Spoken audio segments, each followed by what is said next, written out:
Welcome to 1 Minute What the Hell. Hello ladies and gentlemen, and welcome to 1 Minute Review. Countdown review, that is. And we have Q-bert 3 on the Super Nintendo, as you can see here. And this is the title screen with the main menu. Let's check the option menu, see what this is. As you can remember, Q-bert was a classic arcade game and a classic Atari game back in the day. And as you can see there, it has jumped right off the platform. The controls kind of throw you off a little bit. And as you can see there, you're seeing a bunch of bleep, bleep, bleep, bleep. I got a game over right here. Cool 3D effects in the background. That's pretty cool. Now this pretty much resembles the original Q-bert, except it's fancier looking graphics.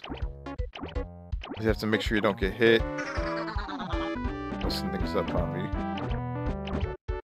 You can see there, once you color in all the blocks, after you bounce on every single block, you win. It's actually a pretty awesome classic arcade game. And as you can see here, the graphics actually changed. You actually get a whole new look on what the game looks like. It has all different new textures and everything. Now, one interesting thing about Q-bert, I actually met a guy recently called the Q-bert World Champion for the actual arcade game. He actually is the guy that holds the record right now as we speak. I actually met him last week at a Best Buy, which is pretty damn awesome. Pretty cool guy. He holds a record of currently, of course I can see on this card right here, over 37 million points in Q-bert. According to what he told me, he actually played the game for about 3 days straight in order to obtain that record, which is pretty freaking insane. Now, this is your traditional Q-bert game. This is an idea of probably what he was playing. Of course, the Super Nintendo has different levels. As you move past this point, they actually have different graphics and whatnot. The fact that you can actually get that much of a score, as you can see me, I'm at like 750 points right now, which is nothing really impressive. I just killed myself. But this guy got 37 million for a score, which is pretty damn insane.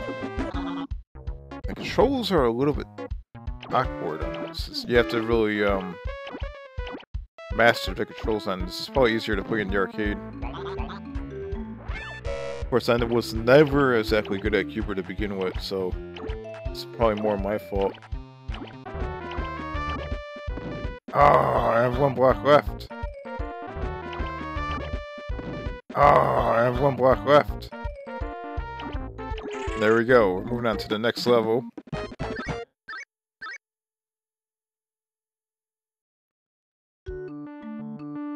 Yeah, this game's actually pretty good on Super Nintendo, believe it or not. I didn't think it was going to be really that great, but so far for an arcade game, it's actually pretty good. And the graphics in the background are pretty wild, like that right there. Of course, the game over screen. So I can't really make it that far in this game. It actually looks pretty damn awesome, the actual graphics themselves. I definitely would recommend it for the Super Nintendo if you want to play an awesome arcade game.